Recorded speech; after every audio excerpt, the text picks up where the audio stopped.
Hello, you're watching World News on TVP World live from Warsaw. My name is Sasha Farbach. Overnight, Russia launched a large-scale drone and missile attack on Ukrainian cities. In Kyiv, at least 12 people have been killed, including one child, and 48 more have been wounded after Russian ballistic missiles and drones struck the Ukrainian capital. We now go live to our Kyiv correspondent, Oz Chatterjee, to get the latest. Hi there, Oz. Tell us a bit more. You're on the ground there, I think, near where some of those strikes have happened. What do we know more about those overnight attacks? Well, as you can see, search and rescue operations are underway behind me here on the left bank of the Dnipro River in Kyiv.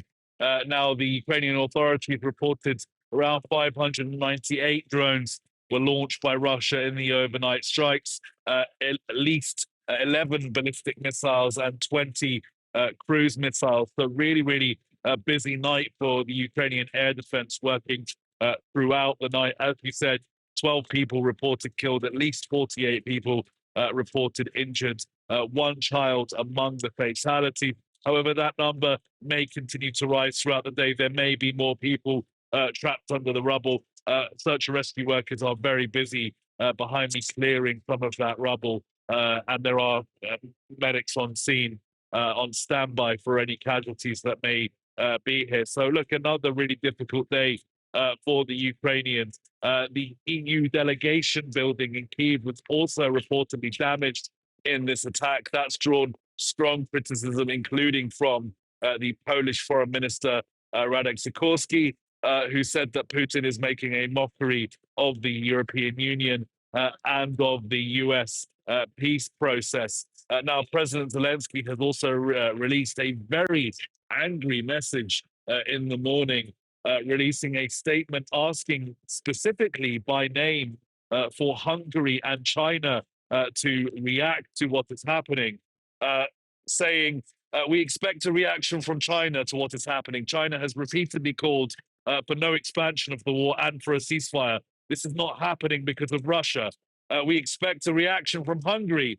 The death of children should definitely cause stronger emotions than anything else. We expect a reaction from everyone in the world who's called to peace, but now more often remain silent rather than take principled positions. He continued on calling for further sanctions, saying that Russia has avoided responsibility and avoided those sanctions deadlines. So very clear from Zelensky what he wants the world to do in response to these attacks. But as you're seeing on your screen, Russia continues to strike Ukrainian civilian targets with total impunity here in Kyiv. Back to you, Sasha. Yeah, and those are horrible images. It's a dark day indeed for Kyiv, for all of Ukraine. And thanks for that update. And that was Oz Chatterjee in Kyiv, our correspondent. Do stay safe. Thank you. Now, according to Ukrainian Interior Minister Ihor Klimenko, Russians used cluster munitions in their latest airstrikes on Ukraine. Standing at the site of one of the strikes, Klimenko said that 2 children are among the casualties. In the past hours, the number has risen to at least 12 dead and 48 wounded. As for the casualties, at least 4 dead, but the situation is dynamic. Rescuers have been sifting through rubble the past few hours. Search and rescue works are underway. 2 children are among the casualties. One child, a 14-year-old, was killed. Another child is in a critical condition in hospital. At least 40 people have been wounded in Kyiv. There has been a missile attack. We can say that there have been 2 missiles used near and at this building. If you take into account the number of damaged cars nearby, we can say that the missiles used cluster munitions. Polish President Nawrocki chooses to be a destructor of Polish politics, said Wojciech Przybylski, editor-in-chief of the Visegrad Inside, in an interview with TVP World.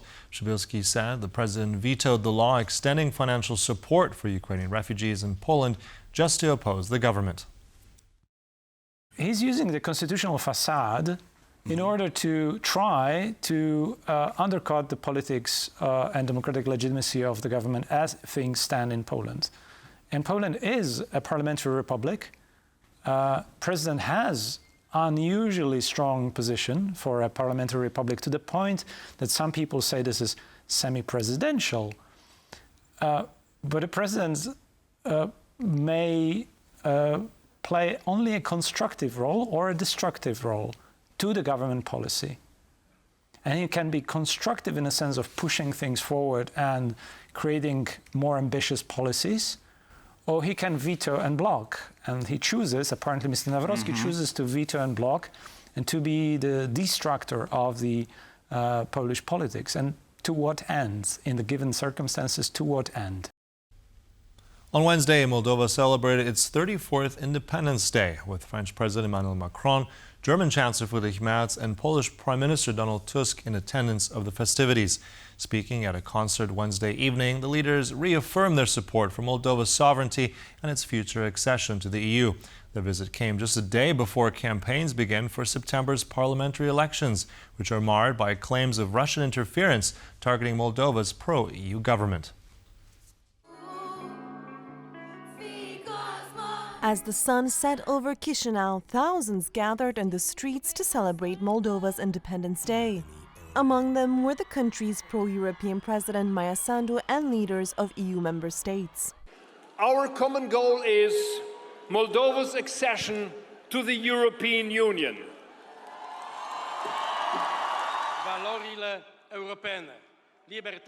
European values, freedom, democracy and solidarity. Moldova's future is in the European Union. Europe is a project of peace, and Moldova is part of that project. Cherish it, and we, the Polish people, stand with you. Long live Moldova in Europe. Long live independent Moldova. Long live a united Europe. Thank you all. We're there, and we're going to be there. The celebrations came as Moldova prepares to hold parliamentary elections on September 28th, which will determine whether the country will move closer to the EU or Russia. In July, President Maia Sandu warned of an unprecedented attempt by Russia to influence the vote, saying that the Kremlin wants to control Moldova starting this fall.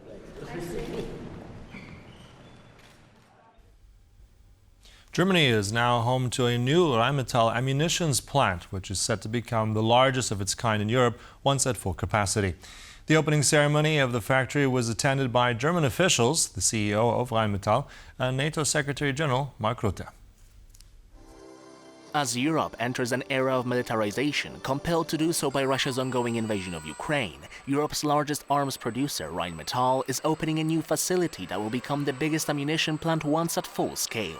Located in Unterlitz, Germany, the factory will likely produce around 25,000 rounds this year alone.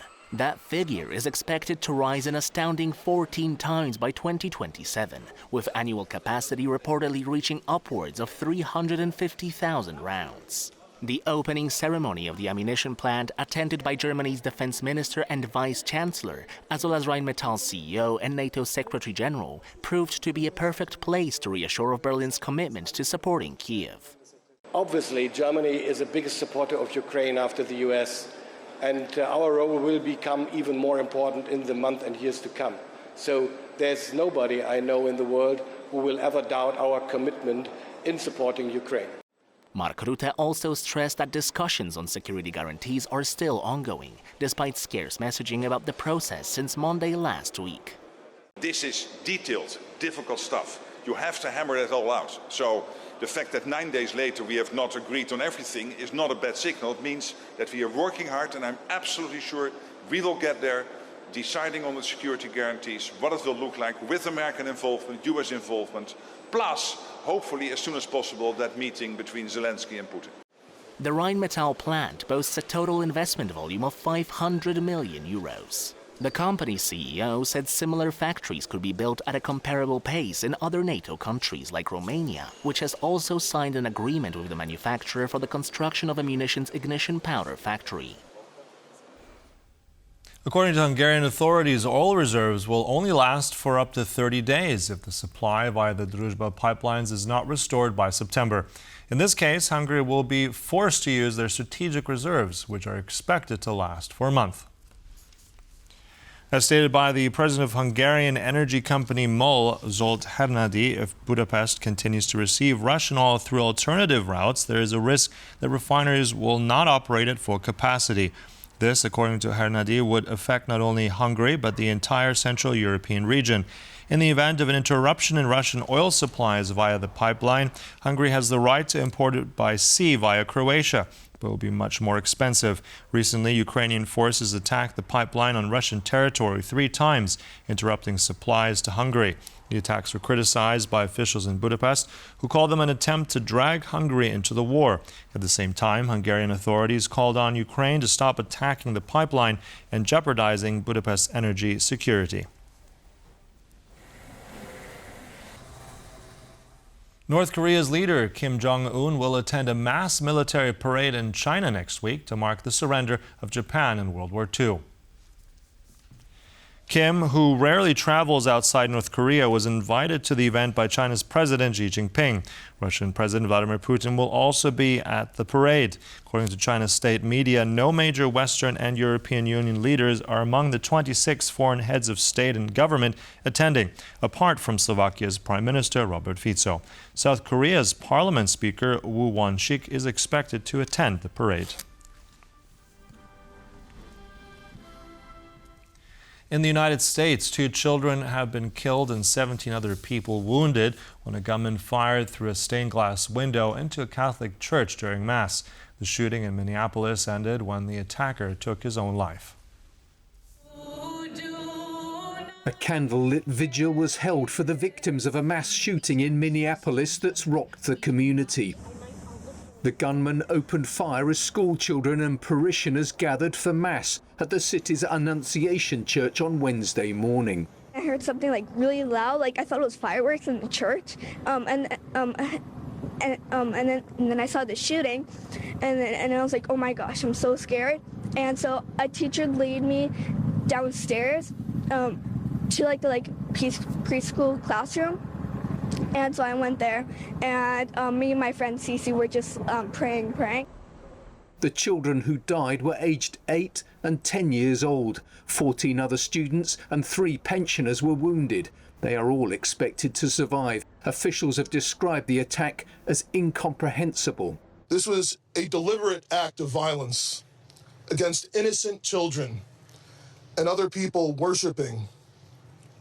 The sheer cruelty and cowardice of firing into a church full of children is absolutely incomprehensible. The attacker, who's been named as 23-year-old Robin Westman, took his own life at the scene. A videotaped message showed Westman struggled with depression and was fascinated by past mass shootings. The FBI said the shooting is being investigated as an act of domestic terrorism and a hate crime targeting Catholics. Men's European Championships in basketball have kicked off on Wednesday. The 2025 Eurobasket is being held in 4 countries: Cyprus, Finland, Latvia and Poland. The first games in Katowice today will see the host team face off against Slovenia and one of the tournament's favorites, France, taking on Belgium. When asked what makes playing for the national team so special, French team captain Guachon Yabusele gave an all-encompassing response that spoke for national players beyond just France. I don't think it's just about the French national team, it's about every player's nation. When you play for your country, it's a different feelings. You know, it's proud. You know, you take everything for granted. And me, when I was able to go with the national team, that was the best thing that ever happened in my life.